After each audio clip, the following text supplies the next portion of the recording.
4 दिनों के अंतराल के बाद वैक्सीनेशन अभियान पुनः प्रारंभ हुआ। शहरी एवं ग्रामीण क्षेत्रों में कोविशील्ड के 14,000 डोज लगाए गए। शिवनगर स्थित स्कूल में बनाए गए वैक्सीनेशन सेंटर में वैक्सीन लगवाने आए लोगों को टीका लगवाने के लिए लंबा इंतजार करना पड़ा। वहीं कतार में खड़े लोगों का तो ये भी कहना था कि स्टाफ के द्वारा उन्हें सही जानकारी नहीं दी गई और उनका बर्ताव भी ठीक नहीं था। किसी समय राजसूय यज्ञ के लिए पूरे देश में पहचाने जाने वाला कटंगी का प्रज्ञाधाम अब संपत्ति विवादों को लेकर चर्चा में है। राजपूत करणी सेना के सदस्यों के साथ मीडिया के सामने आए प्रज्ञाधाम के सदस्यों ने बताया कि प्रज्ञा साईं लोक कल्याण न्यास प्रज्ञाधाम की संपत्तियां विभानंद अपने नाम कराना चाहती हैं, जो अनुचित है।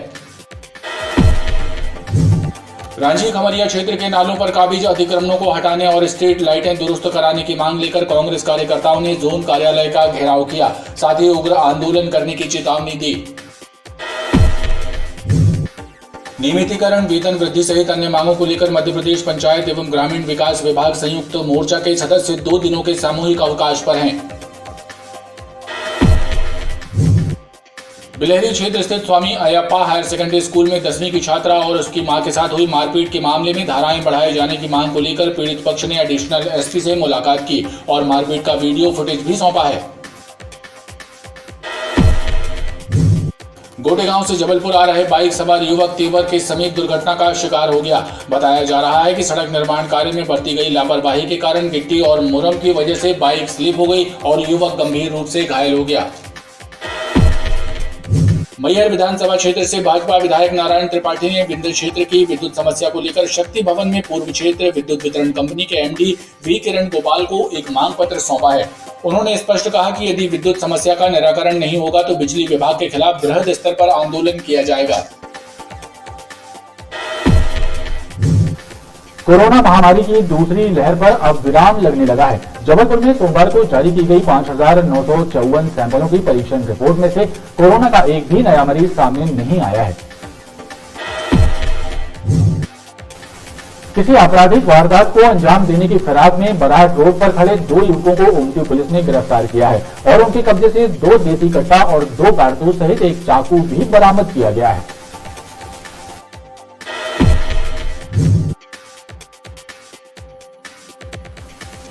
आधाताल क्षेत्र में रहने वाली एक नाबालिग लड़की की शिकायत पर पुलिस ने उसके रिश्ते के भाई को गिरफ्तार कर लिया है। पुलिस के अनुसार आरोपी द्वारा नाबालिग लड़की का पिछले 4 साल से दैहिक शोषण किया जा रहा था और वो गर्भवती हो गई। तब इस बात का खुलासा हुआ, जिसके बाद पीड़िता ने थाने में रिपोर्ट लिखवाई।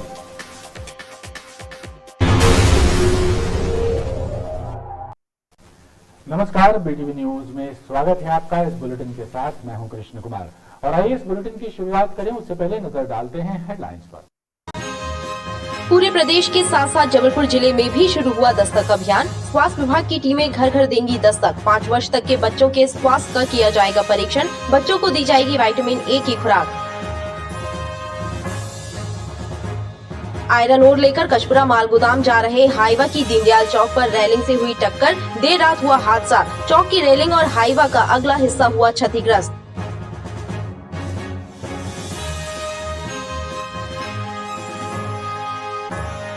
और 4 दिन से लापता युवक का हनुमानताल तालाब में मिला शव। पुलिस ने मोबाइल सिम के आधार पर की मृतक की पहचान। कोतवाली थाने में दर्ज थी युवक की गुमशुदगी। मर्ग कायम कर छानबीन में जुटी हनुमानताल पुलिस। परिजनों ने घटना के संदिग्ध होने की आशंका जाहिर की।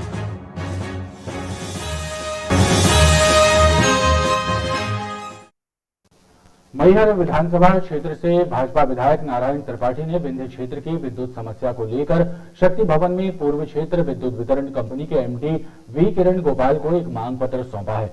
उन्होंने स्पष्ट कहा है कि यदि विद्युत समस्या का निराकरण नहीं होगा तो बिजली विभाग के खिलाफ बृहद स्तर पर आंदोलन किया जाएगा। मैहर से भाजपा विधायक नारायण त्रिपाठी अपने समर्थकों के साथ शक्ति भवन पहुंचे और एमडी वी किरण गोपाल से मुलाकात कर विंध्य क्षेत्र की विद्युत समस्याओं से संबंधित एक मांग पत्र सौंपा। उन्होंने बताया कि मुख्यमंत्री शिवराज सिंह चौहान ने किसानों को 10 घंटे बिजली देने और आम नागरिकों को 24 घंटे बिजली देने की बात कही है, लेकिन विद्युत विभाग की मेहरबानी से विंध्य क्षेत्र के लोगों को पर्याप्त बिजली नहीं मिल पा रही है। रीवा में हमारे सौर ऊर्जा का एशिया का सबसे बड़ा प्लांट है, जिससे दिल्ली की मेट्रो चलती है। तो जो शर्तें सिंगरौली में की गई कि हम 24 घंटा बिजली देंगे, हम यहाँ बिजली का बिल कम लगेगा, पर बिजली का बिल और वहाँ ज़्यादा लगता है और 24 घंटे में 10 घंटे बिजली मिलती है। ये तो तमाम इकरार के नाम पर धोखा है, ये गड़बड़ियाँ है ही है। तो बिंद के नाम पर गड़बड़ी तो है ही है, पर ये बिंद भर का मामला नहीं है, ये समूचे मध्य प्रदेश चाहे महाकौशल को हो। वहीं एमडी वी किरण गोपाल राव ने कहा कि समस्या का समाधान हो गया है और बाकी शिकायतों का भी निराकरण जल्द ही हो जाएगा। एंड इनके जो इश्यूज हैं उनको एक समग्र रूप से हम इसको देख लेंगे। एंड वो खुद मान भी रहे हैं कि पिछले 2 दिन से उनका सप्लाई भी अभी ठीक हुआ है, जो प्रॉब्लम्स थे वो अभी कम हुए हैं, और उनको हमने यही आश्वस्त किया है कि यही कंटिन्यू होगा और इसमें इम्प्रूवमेंट रहेगा। हालांकि नारायण त्रिपाठी ने कहा कि बिजली संबंधी समस्याओं का समाधान जल्द नहीं हुआ तो वृहद स्तर पर आंदोलन किया जाएगा। किसी समय राजसूय यज्ञ के लिए पूरे देश में पहचाना जाने वाला कटंगी का प्रज्ञाधाम अब संपत्ति विवादों को लेकर चर्चा में है। राजपूत करनी सेना के सदस्यों के साथ मीडिया के सामने आए प्रज्ञाधाम के सदस्यों ने बताया कि प्रज्ञाधाम साईं लोक कल्याण न्यास प्रज्ञाधाम की संपत्तियां विभानंद अपने नाम कराना चाहती हैं, जो अनुचित है। राजपूत करनी सेना के सदस्यों के साथ सामने आई प्रज्ञाधाम की संचालिका ऋचा दीदी ने आरोप लगाया है कि न्यास की संपत्तियों को विभानंद अपने नाम पर कराना चाहती हैं। उनके द्वारा किए जा रहे प्रयासों पर आश्रम ने आपत्ति जताई है और प्रशासन को शिकायत भी सौंपी गई है। स्वामी प्रज्ञानंद की भतीजी ऋचा का कहना है कि न्यास की संपत्तियां जन कल्याण के लिए हैं, किसी की निजी संपत्ति नहीं हो सकती। वहीं करनी सेना के सदस्यों ने भी विभानंद के दावे को खारिज किया। कागज दिया था, उसमें लिखा था कि आश्रम की सारी संपत्ति मेरे नाम पे की जाए, ना कि किसी संतों की सलाह ली थी, ना कि वहाँ के शिष्यों की सलाह ली थी। तो वो कटिंग इश्तेहार में निकली, न्यूज पेपर में आया, तो मुझे पता चला और उसमें लिखा था इसमें अगर कोई तो इसमें आपत्ति में दावा पेश करे। तो फिर मैं वहाँ पे गई, मैंने एसडीएम के यहाँ पे ये कि मेरे पास भी ये है, ये यहाँ पे इस संपत्ति क्या इनको नहीं मिल सकता। करनी सेना ये चाहती है कि इनको यहाँ से हटाया जाए इस आश्रम से, और मैं तो कहता हूँ आश्रम तो बहुत दूर की बात है, इनको संत समाज से बहिष्कार किया जाए और अभी तक ये जितने भी पदों में हैं हिंदू संगठनों के या हिंदू समाज के, उनसे यहाँ पर इनको निकाला जाए। बहरहाल कटंगी प्रज्ञाधाम की संपत्तियों को लेकर विभानंद दीदी और ऋचा दीदी के बीच जमकर संघर्ष हो रहा है। मामला थाने और कोर्ट कचहरी तक पहुंच चुका है। इस विवाद में अब करनी सेना भी एक पक्ष की साझेदार बनकर कूद आई है। देखना बाकी है कि आगे क्या होता है। 4 दिनों के अंतराल के बाद वैक्सीनेशन अभियान पुनः प्रारंभ हुआ। शहरी एवं ग्रामीण क्षेत्रों में कोविशील्ड के 14,000 डोज लगाए गए। टीकाकरण केंद्रों पर भीड़ न लगे, इसके लिए ऑनलाइन रजिस्ट्रेशन किया जा रहा है। शहर में बनाए गए 41 सेंटरों पर वैक्सीनेशन हुआ।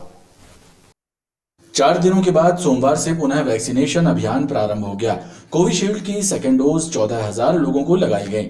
शहर के 41 केंद्रों पर शहरवासियों ने पहुंचकर उत्साहपूर्वक कोरोना का टीका लगवाया।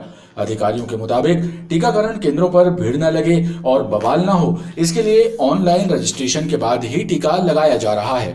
आज शहरी क्षेत्रों में 41 सेंटर बनाए जिसमें कोविशील्ड की फर्स्ट एंड सेकेंड डोज लगातार लगाई जा रही है। आपको मैं बताना चाहूँगा कि ये जो वैक्सीनेशन शुरू हो रहा है, अभी बीच में जो हमारी शिकायत ये आ रही थी कि बहुत भीड़ रहती है, उसको देखते भीड़ प्रबंधन को देखते हुए हमने ऑनलाइन रजिस्ट्रेशन चालू किया है। जिनका ऑनलाइन रजिस्ट्रेशन पहले से पूर्व से है, उन्हीं को भी वैक्सीनेट किया जाएगा। आज नई व्यवस्था के चलते टीकाकरण केंद्र व्यवस्थित और अनुशासन पूर्ण नजर आए।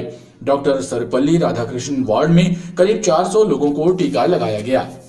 एक तो ऑनलाइन बुकिंग करके जबलपुर शहर महानगर के लोग यहाँ पर उपस्थित हुए और उन्होंने आज यहाँ पर जिस प्रकार से अनुशासन का पालन करके और हमारे इस पूरे प्रोटोकॉल का पालन करते हुए यहाँ पर जो लोगों ने सहयोग किया, मैं जबलपुर संस्कार धानी वासियों से अपील करता हूँ कि वैक्सीन जरूर लगवाएं, अपने नज़दीक के सेंटर में जाकर लगवाएं। वैक्सीन बहुत अनिवार्य है। आज लगभग 400 डोज यहाँ पर आए हैं। जबलपुर जिले में 21 लाख लोगों को टीका लगाया जाना तय है। अभी तक 11 लाख से ज्यादा लोगों को टीका लगाया जा चुका है। शिवनगर स्थित स्कूल में बनाए गए वैक्सीनेशन सेंटर में वैक्सीन लगवाने आए लोगों को टीका लगवाने के लिए लंबा इंतजार करना पड़ा। वहीं कतार में खड़े लोगों का तो ये भी कहना था कि स्टाफ के द्वारा उन्हें सही जानकारी नहीं दी गई और उनका बर्ताव भी ठीक नहीं था। शिवनगर स्थित अशोका हॉल स्कूल में बनाए गए वैक्सीनेशन सेंटर में कोरोना का टीका लगवाने पहुंचे लोगों को टीका लगवाने के लिए काफी जद्दोजहद करनी पड़ी। कतार में खड़े लोग टोकन के लिए भी इंतजार करते रहे। लोगों का कहना था कि स्टाफ के द्वारा उनसे सीधे मुंह बात भी नहीं की जा रही थी और न ही उन्हें सही जानकारी दी गई। बहुत दिक्कत जा रही है अंकल, टोकन ही नहीं दे रहे हैं जब से खड़े हैं 11 बजे से। किसी को बात करने का लिहाज ही नहीं है, बात ही अच्छे से नहीं कर रहे हैं जब से खड़े हैं, कौन कैसा खड़ा है, किसको क्या प्रॉब्लम है, और किसी का वेरिफिकेशन किसी को कर दिए बिना इंजेक्शन लगाए। बात अभी तो इतनी जा रही है अंकल, खड़े ही हैं बस टोकन का वेट कर रहे हैं। वैक्सीनेशन शायद कम है और रजिस्ट्रेशन ज़्यादा है, बस ये प्रॉब्लम। अभी आपका क्या हुआ है? अभी लाइन में लगे। कब से लगे? हम तो 11 बजे के आए हुए हैं। अब तक आपका नंबर नहीं आया? नहीं अभी नहीं, 3 बार लाइन से हट गए, बहुत ज़्यादा भीड़ थी। अब वो नंबर जब जाते फिर पीछे हो जाते हैं, यही चल रहा। लेके आए हैं, बड़ा मोबाइल नहीं है हमारे पास, 11 बजे से बैठे घूम रहे हैं, हो ही नहीं रहा कुछ। बोला टोकन है होगी तो फिर लगवाना। हालांकि बताया जा रहा है कि वैक्सीन सीमित थी और लगवाने वाले ज्यादा, इसलिए ऐसे हालात निर्मित हुए और लोगों में रोष देखा गया। रांची खमरिया क्षेत्र के नालों पर काबिज अतिक्रमणों को हटाने और स्ट्रीट लाइटों को दुरुस्त कराने की मांग लेकर कांग्रेस कार्यकर्ताओं ने जोन कार्यालय का घेराव किया, साथ ही उग्र आंदोलन करने की चेतावनी दी। रांची खमरिया ब्लॉक कांग्रेस कमेटी के सदस्यों ने जन समस्याओं को लेकर जोन कार्यालय का घेराव किया। कांग्रेस कार्यकर्ताओं ने आरोप लगाया कि जनता से मुस्तैदी के साथ टैक्स वसूलने वाली नगर निगम जन समस्याओं को लेकर उदासीन है। यहाँ नालों पर काबिज अतिक्रमणों के कारण जल प्लावन होता है। महीनों से स्ट्रीट लाइट बंद पड़ी है, लेकिन निगम के अधिकारी शिकायत तक नहीं सुन रहे हैं। अगर रांची का टैक्स लेना चाहते हो तो सुविधा की भी जरूरी है। सुविधा में नाली है, रोड है, सड़क है, पानी है, और जो आपकी साफ सफाई जो आम जनता को सुचारू रूप से चाहिए है, उसके लिए हम आपसे मांग कर रहे हैं। बहुत नाले में जो है बरसात में अभी नाला नाली साफ होने थे तो वो साफ नहीं हो रहे हैं, और उसमें जो है बरसात का पानी भरेगा, घरों में पानी भरेगा, और पानी भरने के कारण मकानों में पानी भरा जाएगा। वहीं जोन अधिकारी ने बताया कि जल्द ही शिकायतों पर कार्रवाई की जाएगी। के द्वारा जो अवैध भवन बना लिए गए हैं, नालों पे अतिक्रमण कर लिया गया है, उसके कारण जो जल प्लावन होता है, सबसे बड़ी यही समस्या है। तो उसका पूरा सर्वे कराकर उस पर कार्यवाही करते हुए इसका निदान किया जाए। कांग्रेस कार्यकर्ताओं ने चेतावनी दी है कि यदि समस्याएं जल्द दूर नहीं की गई तो तीव्र आंदोलन किया जाएगा। नियमितीकरण, वेतन वृद्धि सहित अन्य मांगों को लेकर मध्य प्रदेश पंचायत एवं ग्रामीण विकास विभाग के संयुक्त मोर्चा के सदस्य 2 दिनों के सामूहिक अवकाश पर हैं। अपनी मांगों को लेकर मोर्चा के द्वारा जिला और जनपद पंचायत में एक ज्ञापन सौंपा गया है।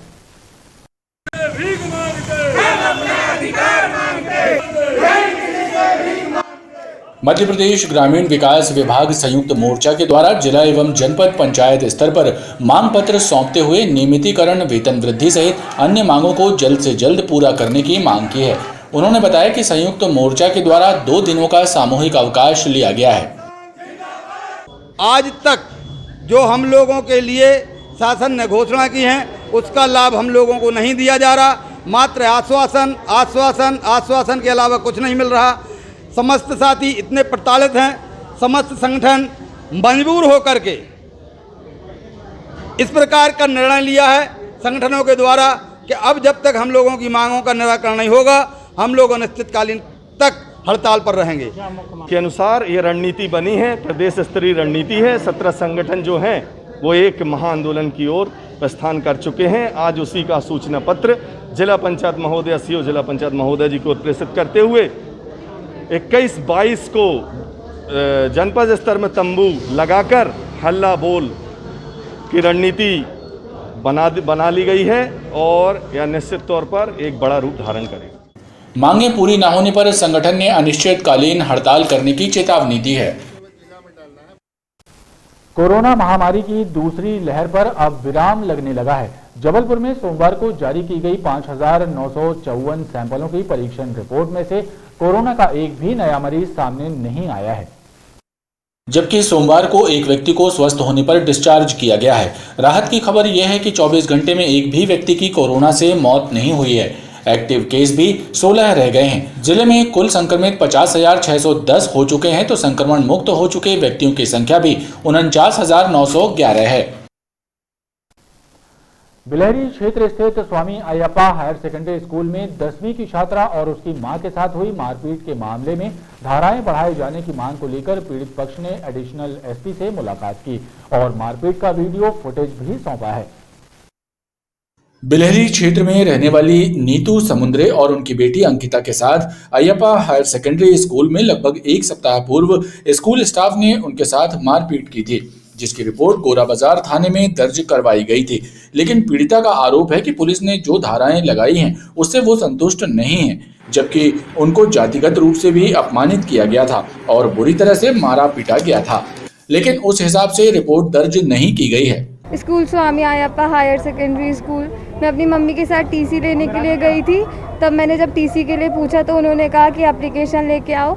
जब मैंने उनसे बोला कि सर मेरे थोड़े से मार्क्स कम है, इंटरनल असाइनमेंट दे सकते हैं क्या, आप मुझे दिखा सकते हैं, तो उन्होंने बिल्कुल से मना कर दिया और मेरे साथ दुर्व्यवहार करने लगे। मेरी मम्मी को धक्का मुक्की करने लगे और जब हम लोग ने प्रिंसिपल से बात करने के लिए कहा तो उन्होंने कहा कि नहीं कोई ज़रूरत नहीं, हम नहीं मिलाएंगे, जो करना है तुम लोगों को कर लो।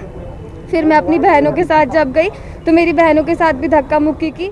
एडिशनल एसपी ने इस मामले की जांच के बाद उचित कार्रवाई करने का आश्वासन दिया है। गए थे, शायद बता रहे हैं जैसा कि टीसी लेने के लिए गए थे और इनके कुछ नंबर वगैरह कम दिए थे वहाँ से, उसके लिए गए थे तो इनके साथ मारपीट हुई है और इन्होंने जैसा बताया कि इनके साथ अभद्र व्यवहार भी किया गया है। तो इन्होंने कहा ये बता रहे हैं कि धाराएं उचित नहीं लगाई है, जो भी इसके कायमी की गई है, उसके बाद हम इसकी जांच करा के जो भी उचित धाराएं जांच में जो आएगा वो लगाएंगे, बिल्कुल तत्काल इसकी जांच कराई जाएगी। पीड़ित पक्ष ने मारपीट का वीडियो भी एएसपी को सौंपा है। उन्होंने बताया कि स्कूल मैनेजर शशिधर पिल्ले, प्रिंसिपल शनि बिज्जू पिल्ले और रक्षिता बिष्ट ने उनके साथ मारपीट की थी। भेड़ाघाट रेलवे स्टेशन में खड़ी नीलाम हो चुकी बोगी को कटवाने के लिए ठेकेदार द्वारा लगाए गए मजदूरों में से एक मजदूर विद्युत तार की चपेट में आ गया, जिसके कारण उसकी मौत हो गई। तो वहाँ देखे जो हाई टेंशन लाइट जाती है जिससे ये इंजन चलते हैं, ये साइड में एक 3 बोगी खड़ी हुई थी। ये बोगी पुरानी थी जिनको मतलब नीलाम कर दी थी रेलवे ने जी, उसके ऊपर से लाइन गई हुई थी। तो बोगी को काटने का काम ठेकेदार लोग करवा रहे थे मजदूरों से। तो उस पर करंट चालू था जी, जब मजदूर उस पर चढ़ा तो उस पर टकरा कर करंट से जूझ गया और मौके पे ही मृत्यु हो गई। गोटेगांव से जबलपुर आ रहा बाइक सवार युवक तेवर के समीप दुर्घटना का शिकार हो गया। बताया जा रहा है कि सड़क निर्माण कार्य में बरती गई लापरवाही के कारण गिट्टी और मुरम की वजह से बाइक स्लिप हो गई और युवक गंभीर रूप से घायल हो गया। उसे उपचार के लिए निजी अस्पताल में भर्ती करवाया गया है। तेवर के समीप बाइक स्लिप होने के कारण एक युवक जख्मी हो गया। स्थानीय लोगों की माने तो सड़क का अधूरा निर्माण कार्य आए दिन दुर्घटनाओं की वजह बन रहा है। गोटेगांव से वापस लौट रहे रंजीत पटेल की मोटरसाइकिल भी स्लिप हो गई और वो गंभीर रूप से घायल हो गया है। उसे उपचार के लिए अस्पताल में भर्ती करवाया गया है। बागड़ कंपनी जो निर्माण कर रही है घटिया तरीके से, और कहीं पर गिट्टी डली हुई है, कहीं पे मिट्टी डली हुई है, कहीं डिवाइडर खुले हैं। तो सरकार से अनुरोध करता हूं कि इस बागड़ कंपनी के ऊपर कोई उचित कार्यवाही करके इसको दंडित किया जाए। आए दिन होने वाली इस दुर्घटना के लिए कौन जिम्मेदार होगा। घटना की सूचना मिलने के बाद मौके पर भेड़ाघाट पुलिस भी पहुंची और युवक की मदद की। किसी आपराधिक वारदात को अंजाम देने की फिराक में बराट रोड पर खड़े 2 युवकों को ओमती पुलिस ने गिरफ्तार किया है और उनके कब्जे से 2 देसी कट्टा और 2 कारतूस सहित एक चाकू भी बरामद किया गया है। ओमती पुलिस ने पुल नंबर 3 के पास किसी घटना को अंजाम देने की फिराक में खड़े घमापुर निवासी आकाश अहिरवार और राज रजक को गिरफ्तार किया है। उनके पास से मिले 2 देसी कट्टे, 2 कारतूस और चाकू को जब्त करते हुए आर्म्स एक्ट के तहत मामला दर्ज किया गया है और उनसे पूछताछ की जा रही है। आधारताल क्षेत्र में रहने वाली एक नाबालिग लड़की की शिकायत पर पुलिस ने उसके रिश्ते के भाई को गिरफ्तार कर लिया है। पुलिस के अनुसार आरोपी द्वारा नाबालिग लड़की का पिछले 4 साल से दैहिक शोषण किया जा रहा था और वो गर्भवती हो गई। तब इस बात का खुलासा हुआ, जिसके बाद पीड़िता ने थाने में रिपोर्ट लिखवाई। डिंडोरी की रहने वाली एक लड़की अपने रिश्तेदार के आधारताल स्थित घर में पिछले कई सालों से रहकर पढ़ रही थी। उसी दौरान उसके रिश्ते के भाई ने उसके साथ दुराचार किया और ये सिलसिला 4 वर्षों तक चला। जब लड़की गर्भवती हो गई तब इस बात का खुलासा हुआ और पीड़िता ने परिजनों को इसकी जानकारी दी, जिसके बाद थाने में रिपोर्ट दर्ज करवाई गई और पुलिस ने आरोपी को गिरफ्तार कर लिया है। देहाती नालची लेकर असल अपराध की कायमी की, आरोपी को गिरफ्तार किया जाकर जेआर पर न्यायालय पेश किया जाता है। खबरों का क्रम लगातार जारी है, आप देखते रहिए BTV न्यूज।